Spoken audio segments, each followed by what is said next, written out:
What's up, Zox fam? We're back with some more Etheria Restart. Now, we have a massive maintenance patch note to get into. Now, this is not only going to be including the new content, new Animuses that are going to be coming, but we also have to go over the balance patch that they actually are doing for the off season, where we're going to be seeing a lot of Animuses get buffed so that they can actually potentially have more value, because we're going to have to test them and see where they actually lie at this point, right? But we're going to go ahead and jump right into it. And I want to start off with some of the newer stuff first, right? Before we get into some of the balance changes and stuff of that nature. Now, when we're looking at the new Animuses, we have two new Animuses, which one of them we've already been introduced to, which is Leland.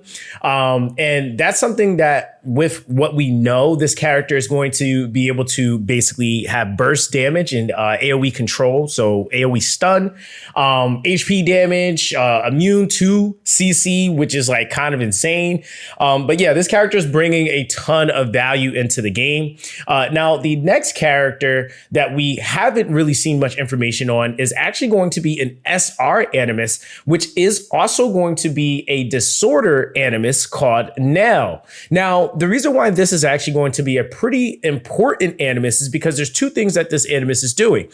It's going to be able to provide both AoE vulnerability and speed up buffs. Now, vulnerability is going to be providing a 30% damage increase. And I would actually say this is like the main reason why we love the extra, the stacking, I would say, that you get from like Dyna. When you're able to get that erosion into the vulnerability, that's where the damage really starts to skyrocket, right? And then, of course, when you have the vulnerability and you're looking at that proc, another character that does this really well is the Ting, right? He actually has that in his skill 1. So a character that's going to be able to provide this AoE is going to be absolutely bonkers, because this is going to allow more teams, especially because this is a disorder character. And I'm actually happy it's a SR, because accessibility is going to be a lot higher. And because it's an SR, that means scale up investment is going to be fairly low, or more easier to invest in. And it's also going to be a lot more universal to general teams. So we'll see what else that Nell is actually doing in the near future. But I will say, just at face value, that is going to be something that a lot of people are going to absolutely want on their account. Now, as far as the banner itself, it's going to be running from the 31st, which it'll probably be the 30th on CN or the Asia server, until the 20th of next month. And so we'll be able to see that. Keep in mind, there'll be outfits and all that jazz, which I'll have the link so you guys can look at the super nitty gritty details, but I'm not trying to take up too much of you guys' time. Now, we got some gameplay updates. So the Grim Pursuit Inferno difficulties now features a guaranteed mythic quality shell drop. After every 5 consecutive victories, you're guaranteed to receive 1 mythic shell, mythic quality shell. So they added a pity to mythic drops in general when it comes down to farming mythics, which I think, again, this is pretty massive. The Anasing Echoes now has stages 49 through 54 that have been unlocked, together with the addition of Heinrich's chapter storyline. So I think people actually forget that the Anasing Echoes actually is story stuff. It's like actual story content at the bottom of it. So that's going to be there for all our PvE lovers. The new Ember Trek mechanic that's going to be coming is going to be something called Frostbite. So at the start of battle, 1 random Animus from your lineup will be afflicted with Frostmark. After 10 turns, a snowstorm will sweep across the battlefield, and this new mechanic can be adopted in the next round of Ember Trek. And then secret stages have been added to the Ember Trek as well. So this is something that I'm kind of familiar with like another game I played before, JJK, where you were able to have secret stages. It was unit based, but I'm hoping that this is just something like if you find like a secret room or something, then there's that, right? Like, so that actually I think would be really, really cool. More community driven oriented stuff to see. So I'm not mad at any of this stuff for the gameplay updates. Definitely stuff that I feel like players want, which is obviously more content to do. But really with the Grim Pursuit, that's going to be the biggest thing, right? I would definitely say, of course, the sentiment of most players is that they don't want those drops at all, as far as like those yellow drops. But like I said, it's give and take. And I feel like we'll eventually get to that point. But I think at this earlier stage, that seems to not necessarily be the case. Like they mentioned before, they want us, I guess, to put more time into the game. So we'll have to see. Hopefully in the near future, though, we'll see some more stuff. But then we have the Summon Arena for the season 1 that's going to be opening on the 30th. So we got at the recording of this video, it's currently the 28th. So that's going to be putting us like 2 days away, right? So that's basically that new arena loadout feature where you'll basically be able to dedicate your gear loadout system. So they're adding that now to the arena round mode. You can create specialized competitive builds for your Animus based on team compositions without affecting your regular PvE builds. This is like what we needed because this is going to be driving us more towards more activity in PvP. I will actually say that this one barrier alone is what keeps casuals away. Period. It's even rough for those that aren't casual to do this because we constantly have to swap. And not everybody has that level of tenacity to want to sit and do that. So that's a huge, huge deal. Now, they also have battle balance adjustments and they have seasonal battle adjustments. We're going to be looking at that in a second. They do have some battle issues that they actually fix, which is going to be covering a few different units here. So there was like some incorrect text and different issues for like buff tips and things of that nature. Like I said, I'm not going to go too in depth on some of these. I don't think that there was any that was super, super crazy. I think they finally fixed Dark Moon, though. That was something that we were talking about in previous stuff. So it says the effect to extend debuffs sometimes did not work correctly and could be transferred by enemies. They seem to have adjusted that issue or fixed that issue. So that's actually pretty good. They fixed some gameplay issues as well. So I'll leave this down below so that you guys can actually look at this for the actual like issue fixes. And then we're going to talk about those a little bit more when we stream come tomorrow. Now, optimizations and adjustments, they basically have a formation feature optimized. So after you update formation, will now be saving both your shells and module equipment statuses for Animus. The original formation quick access menu will be removed. And now you can save your current team setup and equip directly from the formation during the deployment phase of each stage, which is huge. Please note that any lineup saved before the previous formation feature will be cleared after the update. So just kind of, keeping that in mind. Couple of different things that are being like, displayed. So like added display for initial turn meter, improved continuous battle stability, an added marker for double drop items. So we'll be able to notice that whenever we do have the double drops and stuff like that. And again, this is just going to be more of like just game improvements, little things, optimized battle effects for like Shieda, etc. So nothing too crazy, but definitely one thing I do want to mention is that they did adjust something for the Rumble Cage, which is the triple S is being reduced from 4,500 to 3,000 and double S is being reduced from 2,300 to 2,500, which means that you'll be able to actually score higher on that. That's actually our next event. So that's why I want to actually mention that. So yeah. And then also too, the Chiako's Ring Adventure, I think they heard how, like I was mentioning before too, and I think a lot of us were mentioning that, how there was so much RNG in that. And if you hit the diamond tab, like, or diamond node, it just kind of took away from your tickets. So now they've adjusted the rewards for the last 3 diamond events in the Chiako Rings Adventures to be triple. So we'll see how that looks. But what we're going to actually do here, we're going to actually shift over to the seasonal balance adjustments for season 1. So it says following the conclusion for the first RTA season, we made several balance adjustments based on the performance of hyperlinkers and the current overall strengths of Animus. The details are as follows. We hope that the future seasons, all hyperlinkers will continue to share valuable feedback and suggestions regarding the game balance, and the development team will carefully listen to every player's voice. Let's work together to make Etheria an even more exciting world. So looking at the Animus adjustments here and what we currently have, the very first character up, which I'm happy to see, is Hellkid. So actually what they have here, and this is actually kind of pushing more of the emphasis for Hellkid to be 6-starred, which is going from a base speed of 111 to 117. So he'll actually be able to keep up more in the meta. And then when he's at 6-star, he'll be at 127, which is actually pretty good, right? Definitely a lot slower, especially for a character that I would say is kind of intended to be like an opener. When you're kind of looking at like how his kit works, tack down, the shroud barrier to prevent debuffs from coming in. So it's just going to make it easier for people to be able to use him. The Shroud Barrier, they did buff it because they actually are taking that parameter of that 240% to 300% of his own attack. So we will get some more bulk from that, right? So they're actually trying to help with more bulkiness and just the accessibility to that. So we're going to probably see some more Hellkids coming to the forefront with 60% increase on that Shroud Barrier, which is like pretty nice comparatively to what it was before, which I think was like correct me if I'm wrong, wasn't it like almost close to like 400%, or are they buffing it like right back to where it was? Because Shroud Barrier before was like really OP.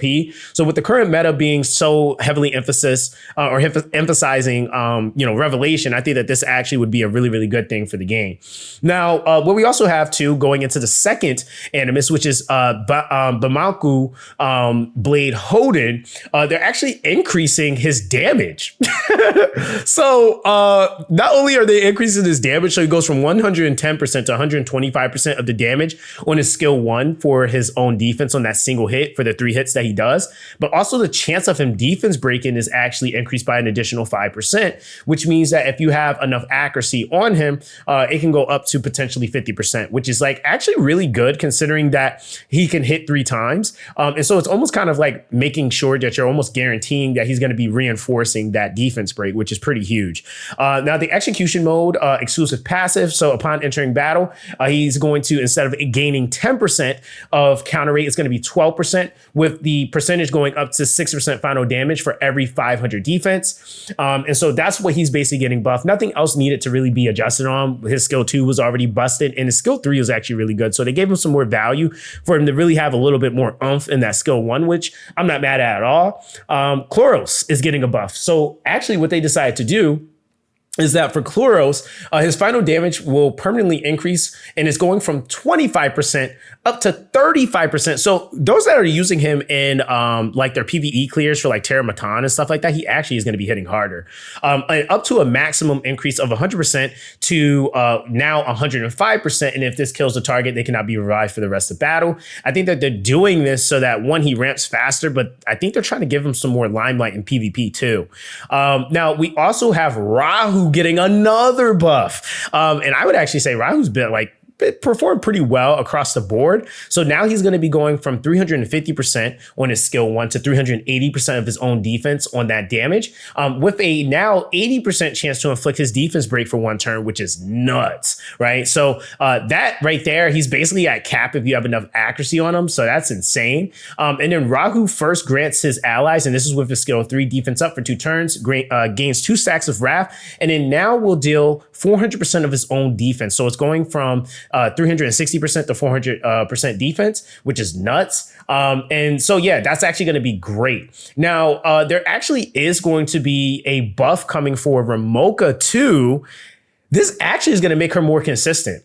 So what they're doing is, instead of giving her a 0.6 increase on her final damage for every 1% of HP lost, they're actually making it a 1-to-1. So it's going to be 1%, and after attacking, recover 70% of her own HP that she lost. And then her skill 3 is going to deal 3 hits of 200% damage now. And then also the first hit has a 100% chance to stun for 1 turn. Okay, that's actually going to be pretty huge. I'm not going to lie. I could also possibly see her being used now in more PvP stuff, because that 100% like chance of stunning, 1, is actually going to make her even better and more consistent, because she's good. And I think that that's one thing that we have to acknowledge. Unless like you had like super OP rolls and stats and stuff like that on your gear, Ramoka speed clears weren't necessarily always the most reliable or the most consistent. So that's why a lot of people, you'll notice, will prefer like, the setups for Doki Doki with like Shiada and stuff like that. So what we're seeing here is now it's guaranteeing you get that stun, which means that damage reduction on that ad is gone, and that's easily going to be a unit you blow away. And then what I also notice is sometimes, even if you do kill, because that damage reduction might still be lingering on the other characters, you can't kill them. So with them then increasing the overall damage of those hits by an additional 20%, and you get to do that 3 hits, right? That's going to end up adding up and making, of course, that splash damage really have more impact after everything else takes place, right? So that's huge. Now, Fuchi is also getting a buff as well, which I'm not mad at. So they are changing the effect that she had before for her anima effect, from effect accuracy plus 12% to effect res plus 12%, which I think actually suits her a little bit better when we're talking about like, her overall utility and just how you're going to be using her in like PvP versus PvE, stuff like that. Now, okay. I don't know how this is going to change the unit. We're going to have to test it. But Obero is getting a buff. So at the start of the turn, takes indirect damage equal to 100% of the applier's attack. Now, if this is what I think it's about to be, this should be a lot better. Now, is it going to be on par with Dot? Don't know. That is something that I think we'll have to just kind of wait and see if it's going to be the case.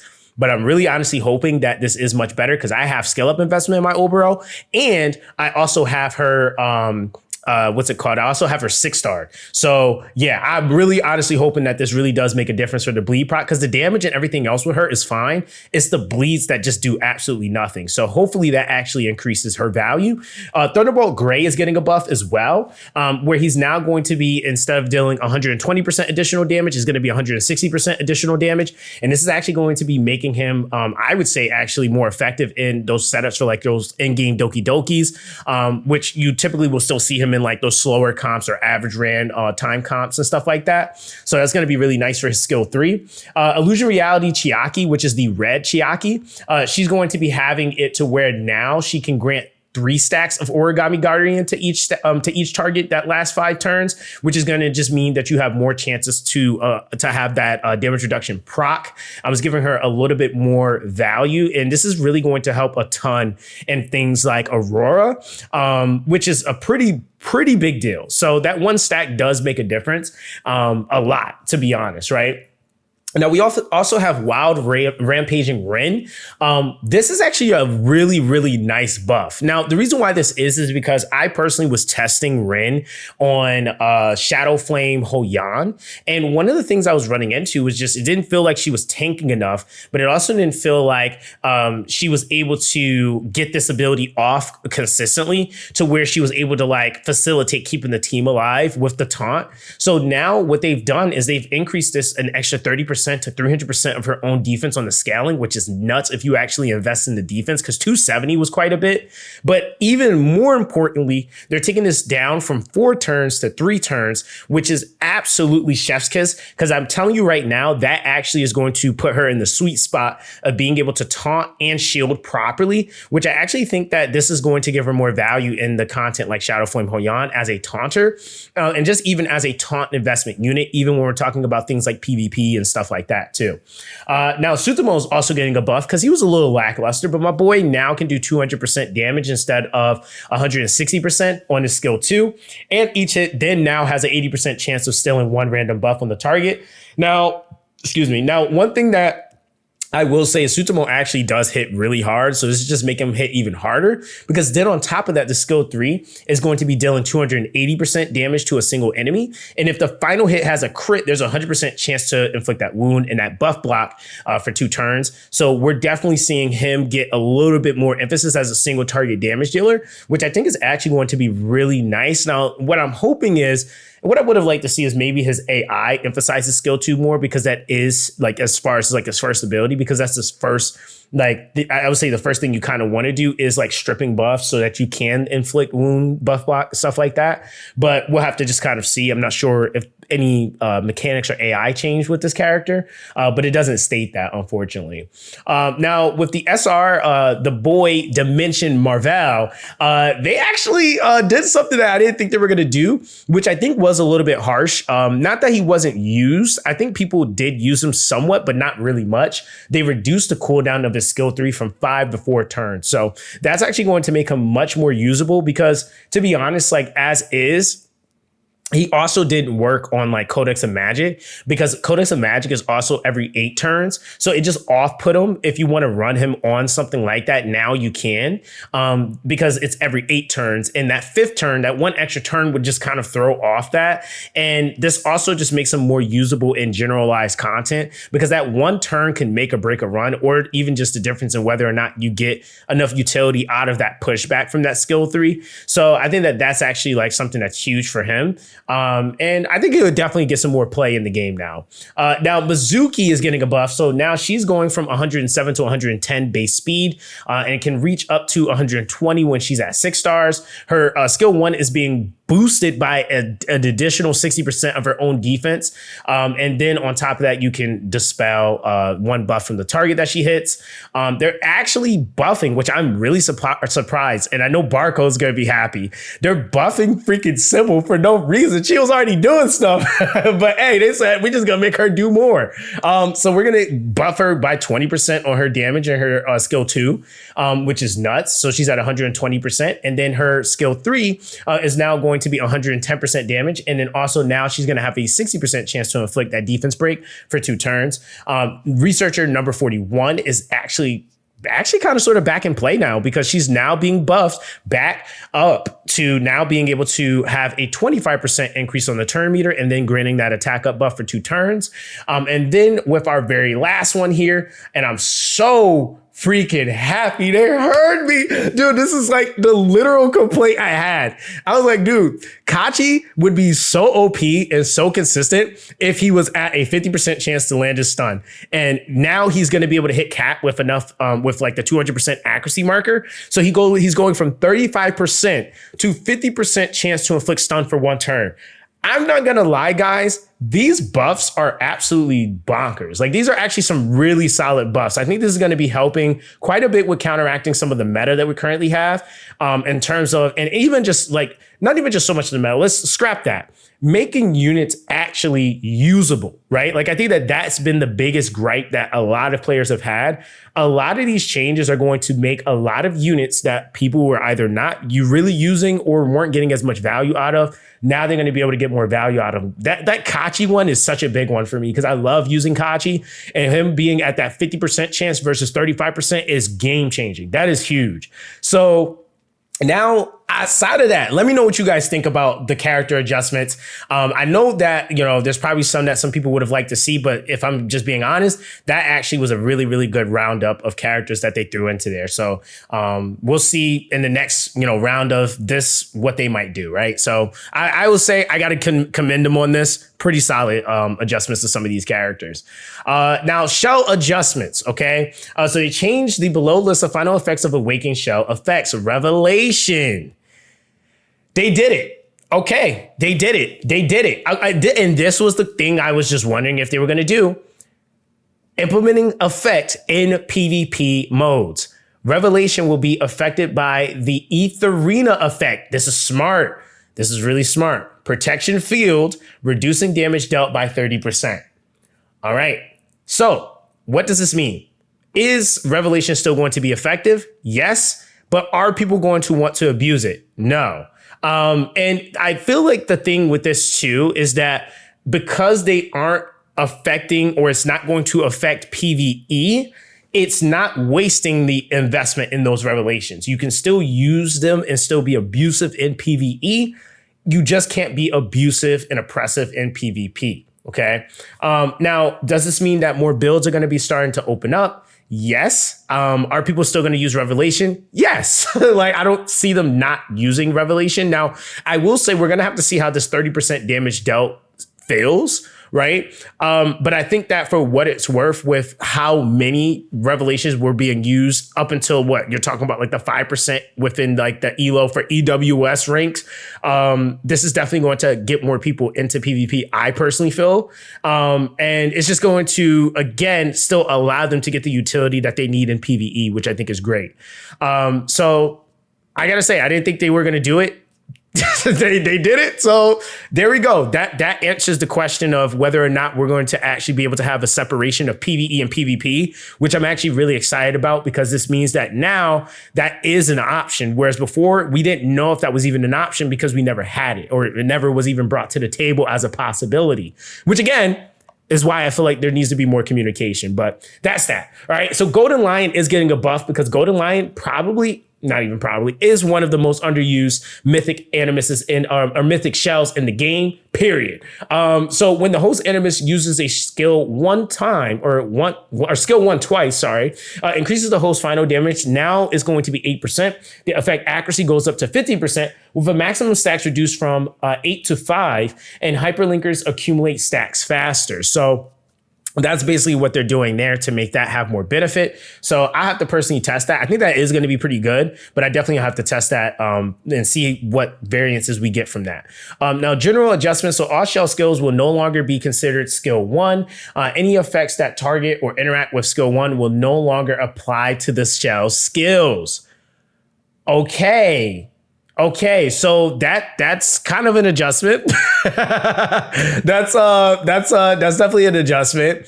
Now, one thing that I'm also kind of interested in seeing, because now I'm looking at two different adjustments here, and this is like one they kind of tried to like monkey wrench throw in, but it says Keenai can no longer be triggered by damage from shells, which I think that that's directly going to be. I mean, that kind of just affects any like shell that can deal damage, because you have not just White Fang predominantly being used, but you also have Revelation that's being used with that Keenai. And for Keenai, just to kind of give people that point of reference, what Keenai is doing is Keenai actually, for the first 3 instances of damage dealt by Animuses during their turn, it increases their damage by 25%, 15%, and 5% respectively. I think that what this is also going to do is going to make it to where, like, if like, say, for example, your unit is hitting X amount of times or doing more, it actually is going to give them more value from the skill itself versus like the shell taking one of the hits away, right? So I think that that's something also too, because I'm trying to think who procs beforehand. I know Revelation procs with, if I'm not mistaken. I think White Fang is after, and I think Twilight Knight is before, but I don't think you can do Keenai on that. So what shell is there? Are they talking about? Let me know what they're talking about then on that, because then that actually is a little odd. Then I'm assuming there was something oppressive coming from that though. But either way, guys, it looks like we got some pretty solid patches, a pretty solid update coming. Obviously, there isn't like this massive brand new piece of content that's coming into the game.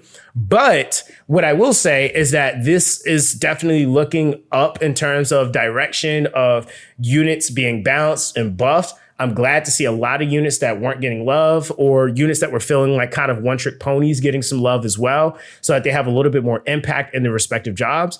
But yeah, guys, let me know what you guys think in the comment section down below. Everyone, stay blessed, and I'll catch you guys in the next one.